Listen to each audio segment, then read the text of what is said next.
Hey, Hey, we're back. part two. Well, we'll do it all over again.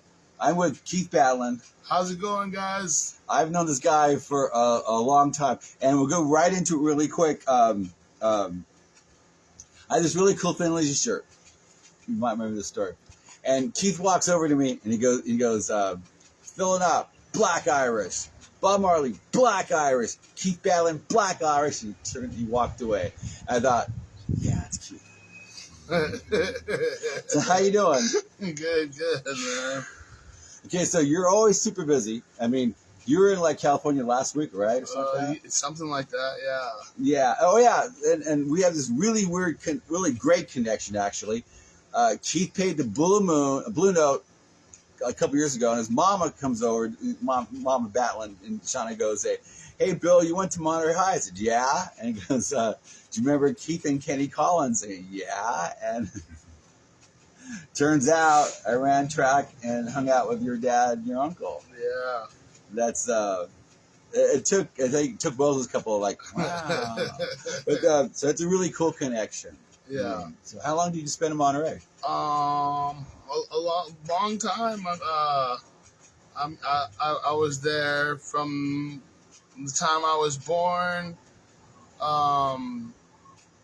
until I went to second grade out here in Hawaii at Guadalupe Valley. Did second and third grade at Guadalupe Valley, Summit High only a little bit. And then I moved back to California, lived in San Juan Bautista for about a year. I went to elementary school at the San Juan Bautista School, but I was still going between Monterey and Seaside and checking out all my friends down there. Then I stayed from fourth grade until sophomore year in California, and then did my sophomore year through my senior year at Kaiser High School. Kaiser. So, Kaiser, are you younger or older than Savannah and Michael? I'm younger than them. So you weren't in the same class? No, I wasn't. Did you remember them in there? Oh yeah, definitely. Because we always hung out. I mean, but I knew those guys long. Yeah.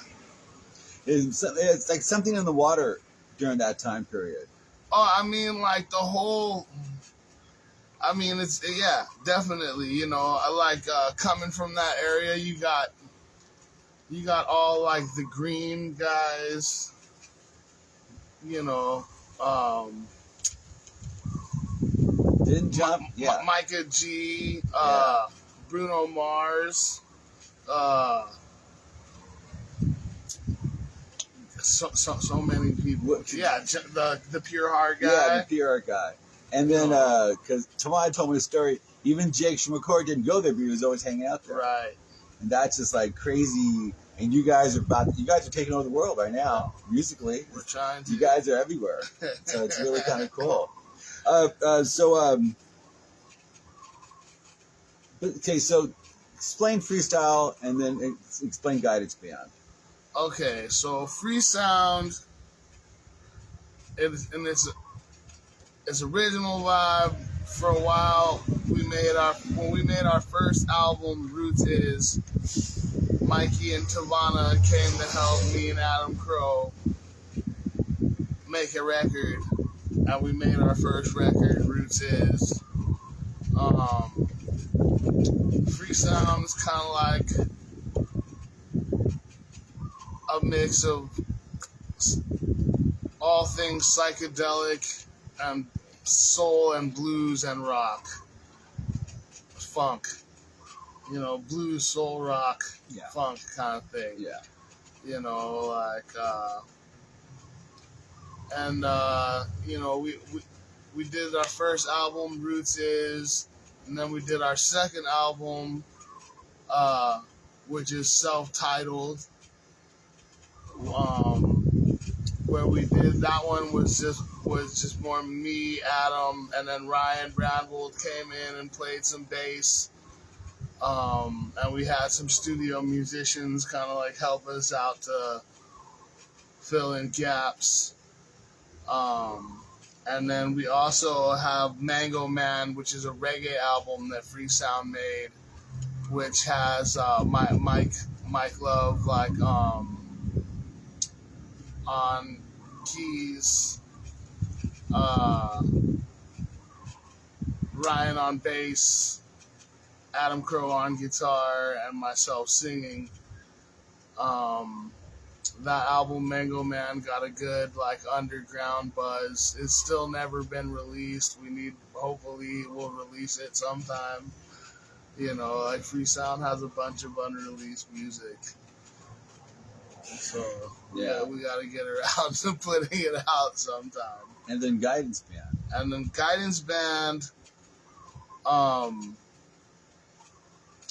Guidance Band is more of like just kind of a reggae, more like Bob Marley, Black Uhuru influenced kind of reggae.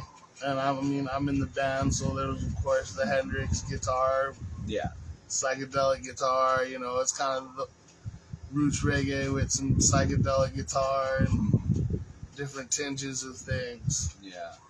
So that's a good thing to start with. Also, is that so? How did you end up playing music? When did the music bug hit you? I think I always liked music, but you know, I always liked to sing. When I was when I got like into school band, I think my 5th grade year at Delray Woods High School. I started to play in the band trumpet with Mr. Jim Pauletti, and then I went to King Middle School my 6th grade year, and they didn't have enough instruments for me right away, so I went into choir, and the choir teacher, Elizabeth Miranda, pushed for me to get into the King Middle School band. So I eventually was able to switch, and then I would play trumpet and baritone. And then so I did that all through middle school. Under Brian Hamley was the music teacher. You know, and then, so I was starting to go into, right around 13, 14, Hurricane Himiki had hit. Yeah. And my aunt was the leader of the youth group at Holy Nativity, and Dave Edery was in the youth group, and he went on this trip, and all of those guys had electric guitars. Yeah. You know what I mean? And I was like, you know, I'd known Dave like forever, since I was like 5 or so. Big shout out to Dave, wherever you are. He's like my first friend that I'd met in Hawaii. Like, his parents and my parents were in the church choir at Holy Nativity, you know, and we just hit it off right away. You know, but he'd been playing guitar for a few years, and he brought his guitar, and there was a couple other guys that had guitars. And when I went home from my summer break for my 14th birthday, I asked my mom if she'd get me a guitar, and then she got me a guitar, and I was still playing the trumpet and stuff, and in the school band, but I just kind of really wanted to play the guitar, and this guy that worked at Music Unlimited, Ablanetti's Music, downtown Monterey, named Skip Nelson. He was a music teacher, and he sold guitars and stuff. Yeah. for the music store, like he'd always see me coming in there, you know, like, and my grandfather really wanted me to learn how to play classical guitar, right? So, which I had no interest in learning how to play classical guitar. Like, you know, I just did it. Yeah. I just wanted to learn how to play some riffs and have some fun with the guitar. And my grandpa got me one lesson. And he heard that I didn't learn classical guitar, and he came into the store and he just walked out, didn't even pay for the lesson. Man, you know what I mean? Like, and my teacher, he said, you know what? You just come like after school on Wednesdays, like, and clean some stuff up around the shop. Oh, cool. And like, cool. I'll give you free lessons. And you can play any of these guitars on any of the, like, the nice ass Jacksons or any nice guitar that they had, the like nice BB King Lucille guitar. Yeah. As long as I like cleaned it, you know, and didn't leave a bunch of fingerprints on it, like after I was done playing it, you know, like. And so he gave me lessons for about 2-3 years like that. I never paid anything, you know, like, and he just told me, like, you know, as long as you, like, don't become a criminal or beg for money like that, like, I don't care if you, like, play guitar on the street. Yeah. As long as you, like, don't become a criminal or beg for money, like, that's all that, like, I really, like, want, you know, like, I was like, oh, that sounds fair. Yeah. You know, like, so I had the guitar training then, and then I moved to Hawaii around 16, and I met my friend Adam Crow and Ryan Brandvold. They're all these guys that play music. They were all, like, you know, bringing their guitars to school, you know, like. And then it just became a thing of everybody just kind of like hanging around and like jamming. And me and Ryan Brandvold and Charo, I don't know if you guys know Charo, the entertainer Charo. Her nephew Marco Lesher and Shell Raston, we started this like fusion rap metal band in high school. Hey, Marco. Called Treason. Wow. Like, and then we did that for a little while, and then all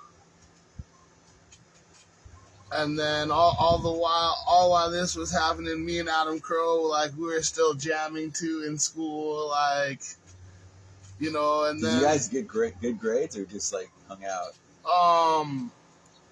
I got decent grades. Yeah. Adam Crow got straight A's. Holy shit. Straight A's. Wow.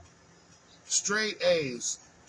Straight up. All, you know what I mean? Yeah. Like, and even Ryan, like, he would go through, like, where he just would not come to school for a while, and then he would get bad grades.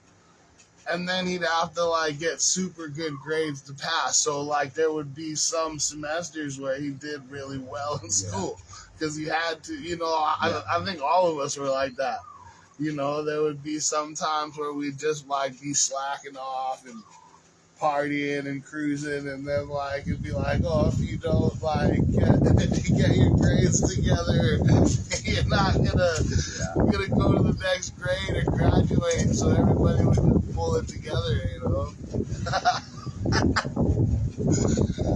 What are you, like, okay, if you guys don't know, this guy's a really, really amazing guitar player. So what are some earlier influences? What, you know? Well, my mom took me to see Stevie Ray Vaughan at the fairgrounds. I think in probably 85, 86, something like this. Wow. And I must have been 4 or 5. So wait. We were in Monterey at the same time then. Yeah. I didn't leave Monterey till I went to LA for the summer in '87. Then I finally moved out in '89. Yeah. At that time, my mom was working at the Carousel, Mm-hmm. and she would make all the pies and cakes for them. Yeah, on County Road. Right. You know, she worked for Dick O'Kane, and wow, we were in Monterey together. I was like 20 something. So like that, you know, like seeing like Stevie Ray Vaughan, you know, because I heard Stevie Ray Vaughan on the tapes and stuff, like, but I'd never seen anything like that. Yeah. You know, like that was pretty big, you know, like just seeing that. Yeah. And because I remember when that first album came out, everybody at Recycling Records was waiting for that album to come out. There was 2 albums. There's that and the first Smiths album came out at the same time, I think. Okay. And everybody, I mean, at Recycling Records was just waiting for that. And then there was a mad rush to get it and stuff. Because there was really a hype about that guy. Because of Bowie. Mm-hmm. Yeah. And then when that record, it kind of changed everything a little bit. Yeah. Yeah. Yeah. Because before that, there was like Frank Marino, Robin Trower, Ole Roth. They did like the Crosstown Hendrix version of Hendrix. Right. Kind of electric, kind of, you know. And Stevie comes and does this whole blues Hendrix. Texas. Yeah, but very, you know, it's just like, you can tell he practiced it, but it was that blues thing. Right. And it was really, you know, I think it opened a lot of doors to a lot of people and changed people's minds. I definitely think like that, like definitely made the way for, you know, a lot of comebacks of people like Buddy Guy. Yeah. You know, Johnny Lee Hooker put out that Mr. Lucky album. Yeah. You know, people knew about Johnny Lee Hooker, but, you know, it was to a point where, you know, if you talk to a lot of blues musicians in the Bay Area, like, I haven't heard, like, you know what I'm saying? Like, even guys that play on the street out here, like, will tell you that like, I used to go to his house, like, you know, and he would just have a lot of people over at his house. Yeah. Just jam sessions all the time, you know, like, and his career, like, you know, he had a club and he was doing well, but then it kind of, like, really took off again, you know, like... And the same thing, like, for Buddy Guy when the G.E. Smith, the guitar player from Saturday Night, I mean, he's not just a guitar player from Saturday Night Live, but that's how a lot of people know him. Yeah, he was Hall & Oates before that. He made an album with Buddy Guy, and you know, like, that really revived his career. Yeah. Because even though, like, the Rolling Stones... You know, all these famous people were, like, coming to, like, his club, like, you know, he kind of got stuck, like, as being Muddy Waters' side guitar player. Yeah. You know, like... There's a marked difference, like the early 90s, all of a sudden he's gangbuster albums. Right. And for a long time, you know, he couldn't really do what he wanted. Yeah. Like, he would do it live. Yeah.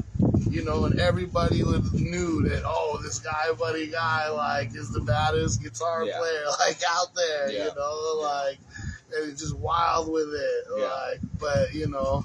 He didn't get to cut loose as much with, like, say, playing with those old Chess Records guys. Yeah. Yeah. That's really cool. And so, when did Marley get into your life? That's about minutes. Kemi Lewicki Summer Fun. Yeah. I remember going to Kemi Lewicki Summer Fun, like, maybe, like, Dave Eddery went to Kemi Lewicki Summer Fun, too.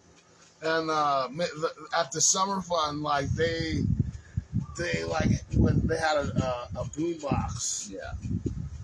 You know, like, and they had pretty much UB40's Labor of Love. Yeah. and the Bob Marley Legend album, pretty much like on repeat. Yeah.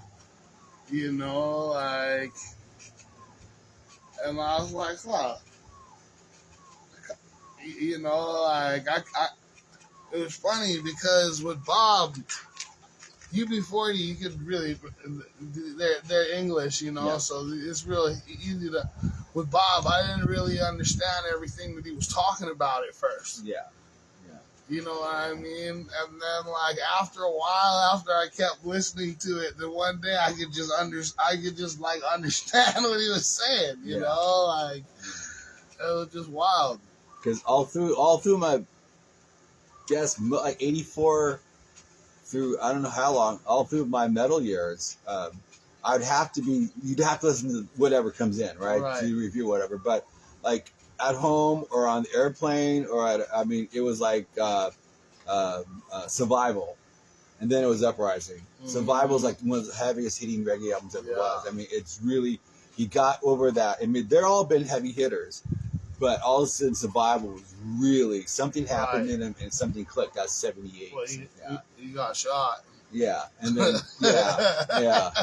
He had to survive. But that whole and that was really big for a long time, and so was Uprising, and so. But like I said, and then Black Rahoo showed up one day. I was at Tower Records in Sunset Boulevard, and they walk in, they're playing Anthem, and I'm going. And even today, I put that album on. Yeah. You know, and there's that big tour they did in '84 over here with Michael Rose, and they had Cy and Robbie doing the whole thing. And I have the bootleg. It's Robbie's birthday today. Oh, is it? Yeah. Wow. It's Robbie's first heavenly birthday. Wow. He did so much stuff for so many people. Oh, yeah. It was crazy. Yeah, but there's a one live album from Chicago. I had a bootleg for a long time. Then I finally got it. They cleaned it, put it on CD. And front to back, it's just, you know, because I got to see like Burning Spear and a bunch of other reggae people. You know, I haven't seen Burning Spear yet. And then he's like the one guy. He's the one guy left that I haven't seen. Yeah, because somehow the island. Well, there's a record store in Monterey called Recycle Records on Lighthouse Boulevard. It's awesome, and that's where record stores you meet your friends, right? And then you'd go there and you try bring records or whatever. You had the same kind of mentality, and they, like most underground record stores, are always very progressive. I mean, weird progressive stuff or like off the wall stuff, and it wasn't the mainstream. You wouldn't go to buy like Ario Speedwagon there. You would go in to find something different. And then that was the vibe kind of thing, you know. And then I would go there and find, and then the Island Records thing. Somehow the Island rep would always go in there, and then there was like, you know, Dillinger and Betty Davis and all those other off the wall albums, and Lindsey Kwesi Johnson. The list goes on, and you want Steel Pulse, the first couple albums, you just buy them, you know. Right. And I had a huge reggae collection over my huge metal collection, and so that was, some of those albums. I mean, Chris Blackwell had something going. Yeah, no, I mean he's very good. Yeah, he's very good at finding revolutionary artists that represent their people. Yeah, right, and you too right. really, you know what at I that point, like they're a revolutionary band that represents Irish people, you know what I mean? And I used to love the first album, but here's something you'll probably understand a little bit later on. Like, when you get to be older, like 50 and 60, what are you going to write about? You can't write about, you know, doing tons of drugs or fast cars or chasing women. You're going to have to somehow inside yourself, and you survived, especially. And so some artists like Bono has like captured that spirit, you know. Let you look inside. How far did I come? How did I get here? Thank you to all my friends, kind of thing. It's very introspective, I suppose. Yeah, and then, you know, just having them now, because some of the stuff they've done lately, last 10 years, are amazing. Right. I mean, and it's really, there's a song called "The Little Things" off the last album, and it's just like what I was talking about. Okay, so for you, does the riff come first or the lyrics come first? How do you write a song? Because this is something, I mean, we never talked about this part. Well, it depends. Sometimes I feel like a mantra, you know, like a, you know, or sometimes I have a badass riff, and then like depending on like the feeling of the riff, like, you know, what would you what feelings come with this riff? Yeah. You know what I mean? And then when I like kind of like, okay, this would be about a cool girl, or this would be about a fast car. Yeah. You know what I mean? Like, and then you just kind of try and tell the story of that feeling the best way that you can. You know what I mean? Yeah. And it's like, really, like, that story, whatever you're going to tell, has probably been told a million times, but just the way you tell it, people want to hear the way that you tell it. You know what I mean? Like, it's like a lot of artists talk about similar things, but it's just like, you know, how do you interpret that riff? Yeah. You know, like, and that's what makes music interesting.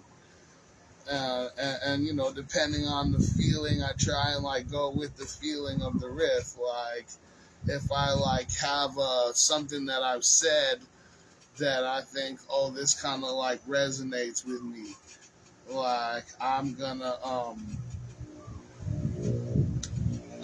try and write a riff or play some chords that fit the mood of what I'm speaking about.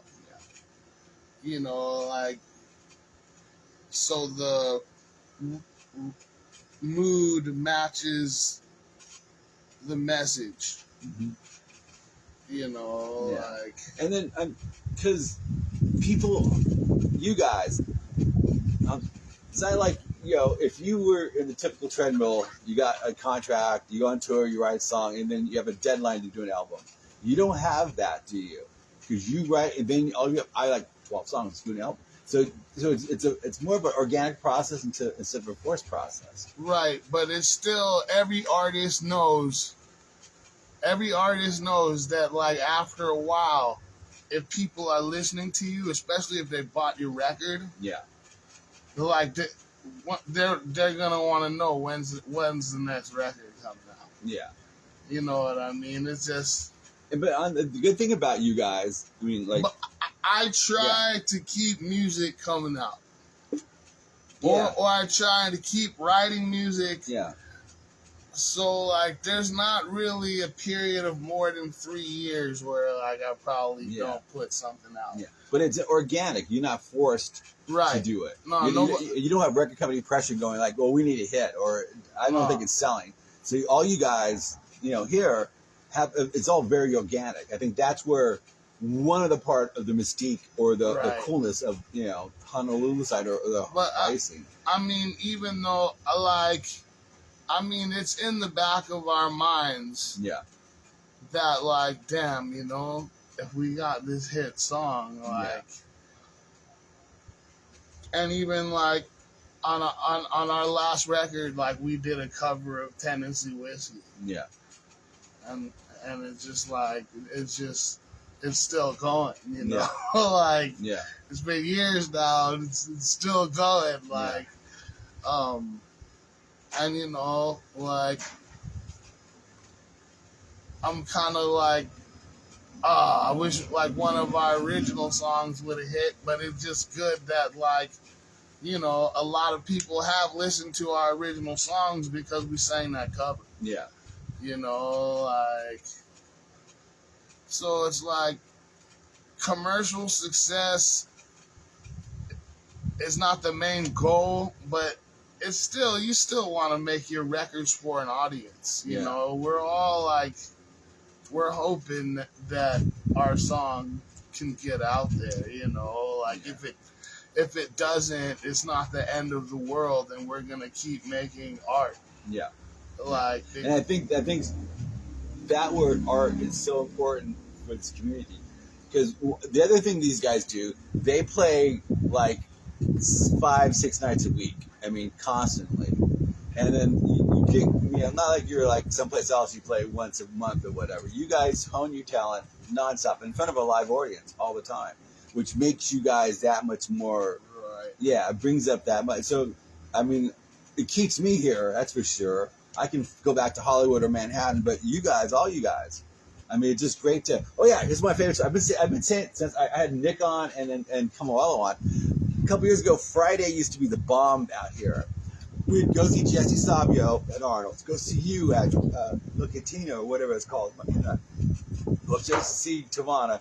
Go downstairs to see Camuello. And if we're still standing, we'd see Nick Gertzen. And that's the way a scene should be. Within like maybe 2 blocks, Right. all these great players.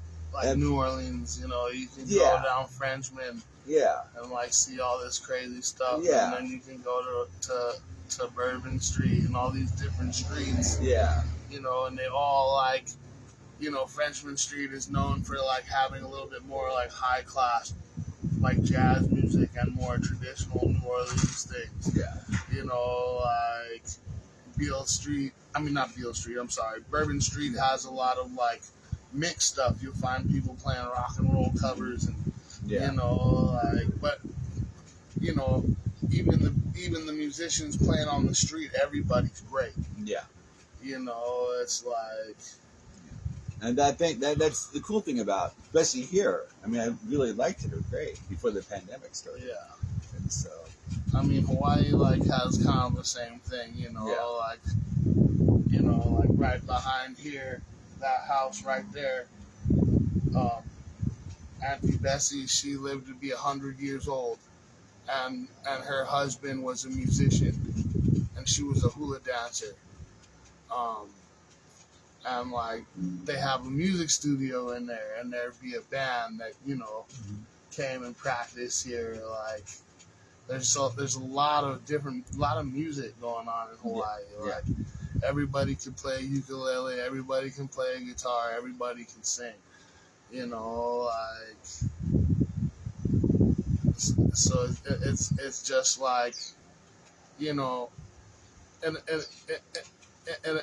a normal environment, like Mick Fleetwood would be a big time rock star.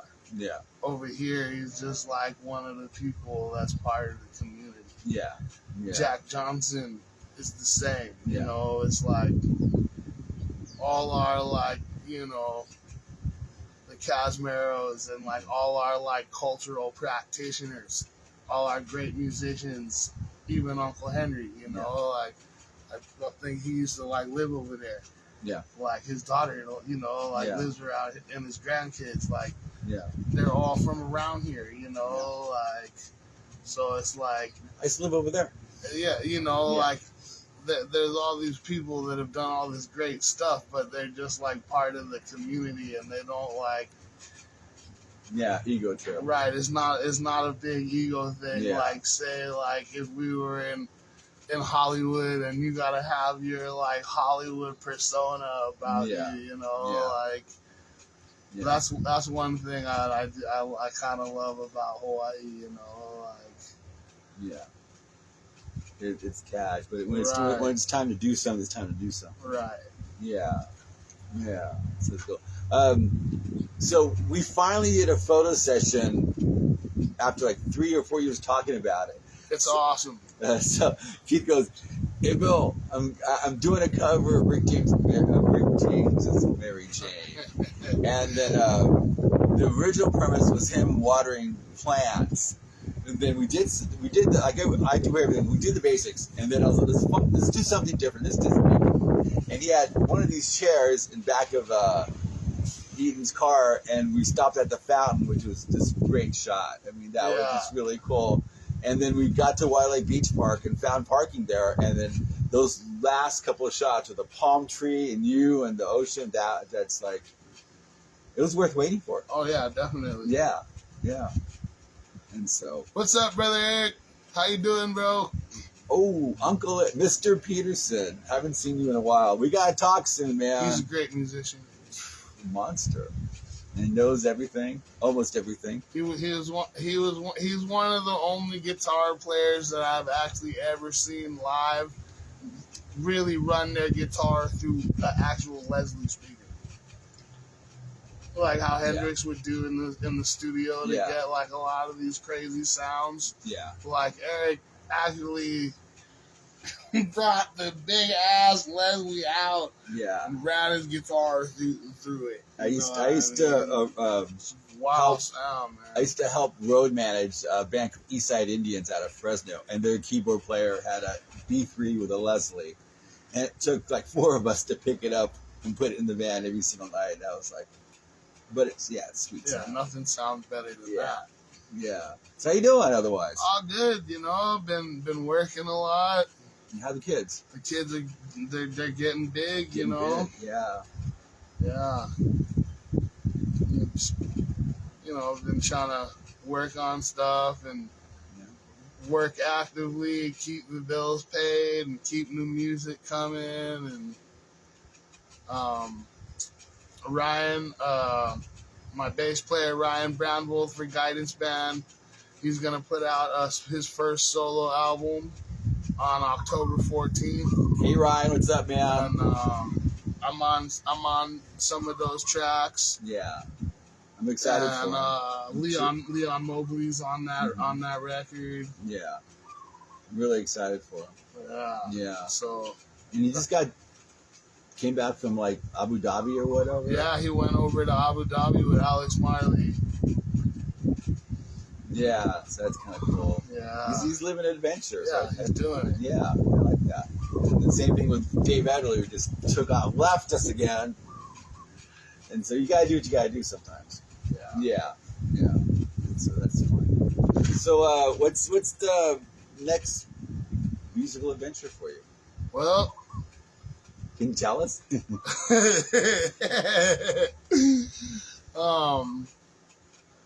I'm definitely trying to do some more festivals and do some more touring next year. Yeah, because you do the Monterey Blues Festival pretty regularly, don't you? I think, now it's called the the International Monterey Blues Fest. Yeah, okay. And the last time I went was like '92. Etta James headline, and she was big. She walks out and shakes that butt from the crowd and just lays into it after that. And man, it's Etta James. James, just legendary. I mean, all the ups and downs. And I read her book, and it's like, it's glad people went through those times, so hopefully other generations don't have to go through those ups and downs. And that it's crazy. I mean, I've been kind of lucky not to go through too many ups and downs. Right. Once in a while you get depressed or whatever, but not to the point where you're. Well, it's like when you play night after night and you get all your royalties taken, and like you had to like sit like at the back of the bus. Yeah. When you can sing better than the white girl sitting in the front of the bus. Yeah. And all of those things that these people like had to like deal with, it's amazing that they even still like did it. Yeah. Like just to go on a tour across America, like back in those days was like life threatening. Yeah. If you went to the wrong restaurant and sat in the wrong place, like that could be it. Yeah. Yeah. Or if you looked at a person wrong, you know what I mean? Like, just touring back in segregated America must have been real wild. Yeah. That's crazy. Yeah, I mean, it's not that far in the past. Oh, no. Yeah. So, that's cool. So, what's your favorite? So you probably saw some gigs in your day. Besides Stevie Ray Vaughan, what's something that you like? Wow, kind of thing. B.B. King. Every time I saw him, it's amazing. Yeah. Joe Cocker is up there. Stevie Ray Vaughan is up there. Yeah. Simon and Garfunkel is up there. Oh, you saw Simon and Garfunkel? Yeah, in New York at the Rock and Roll Hall of Fame. Oh, really? I saw Stevie Wonder and Sting play together, and I saw Stevie Wonder and B.B. King play together. Wow. That was big time. Yeah. I saw Metallica play with Ozzy and Tony Iommi and Lou Reed. Oh, really? At the, because Yeah. when they do the Rock and Roll Hall of Fame thing, they break it down into different components of time periods. Yeah. So like they did like a doo-wop section, and they brought out Little Anthony and the Imperials. Like Paul Simon, like, you know, talked about how early doo-wop harmonies had like influenced his music, and he brought out Little Anthony and the Imperials. And then, you know, there was a whole section about blues, which was supposed to be done by Eric Clapton. But Eric Clapton, like, something happened, so Jeff Beck ended up taking over that section. Yeah. And they had, like, a Buddy Guy come out and play with him, and Billy Gibbons came out and played Foxy Lady. Yeah. You know. It's crazy. It was off. Crosby, Stills, and Nash. I mean, it goes on and on, you know. Ernest Ranglin. That's got to be one of the most impressive things I've seen, you know. Like, there's so many things, you know. Roger Waters was on an amazing show. Yeah. Yeah.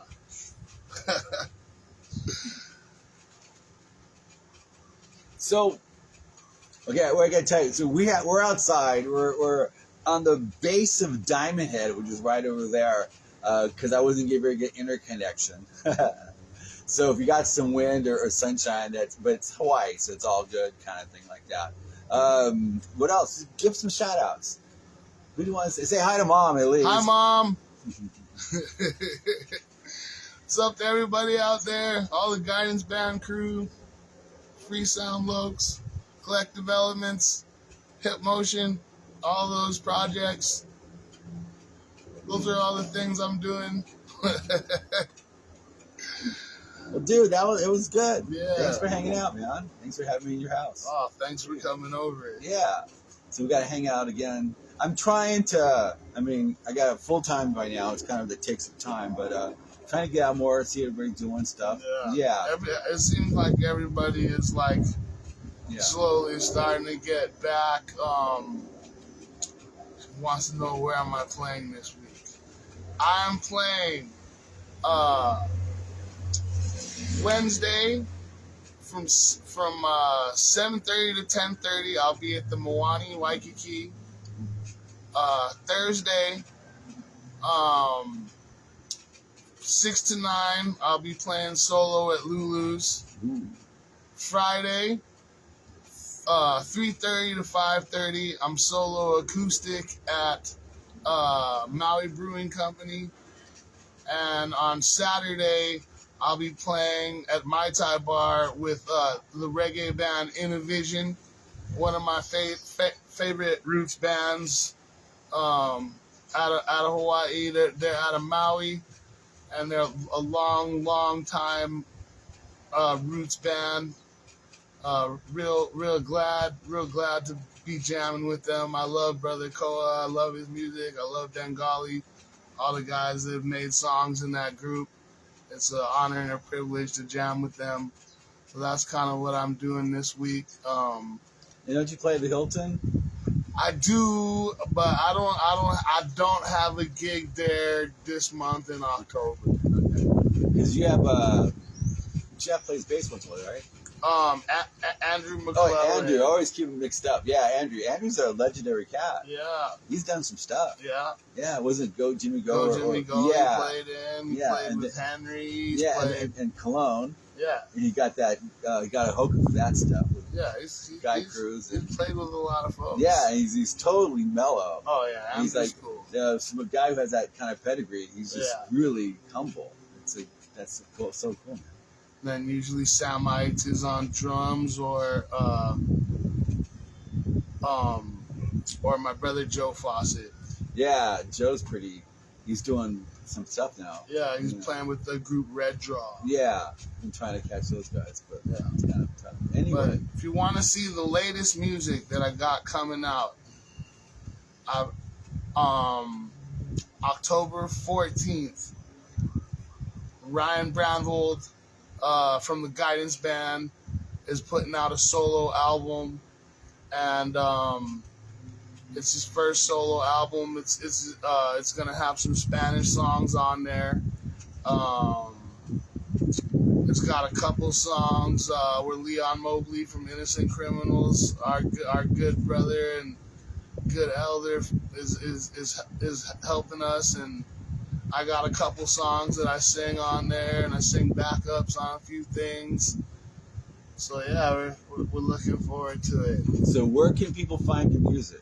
You can find it. You can find Guidance Band, Free Sound, Collective Elements. You can find all this on iTunes, Spotify, YouTube, CD Baby. Pretty much on most of the digital platforms, our music is streaming. Cool. You know. And you can check out my newest single that I put out, Mary Jane, which is produced by Grammy award-winning producer Leslie Lou Diazzo. He plays drums for J Boog. And he won a Grammy recently for reggae album. He did some work on the Soulja album. They have the Guidance album at the gift shop at Waimea Falls. Ooh. Yeah, our album Good Life was distributed. Yeah. I keep on telling you that you want to hear a sonically perfect album, that's it. I mean, you go through it, and the first time I heard it blew me away, but I played it like weeks solid, every single day, just listening to something, and you listen to it for good stuff, all of a sudden it's too good, and then that's when you go back. I mean, everything about that, it's just great. I love that album a lot. Yeah. I think we got to go. Love you, man. Love you guys. Thanks a lot. This will be posted everywhere. I'll talk to you guys soon. From Mighty Keith. Aloha. Peace and love, y'all.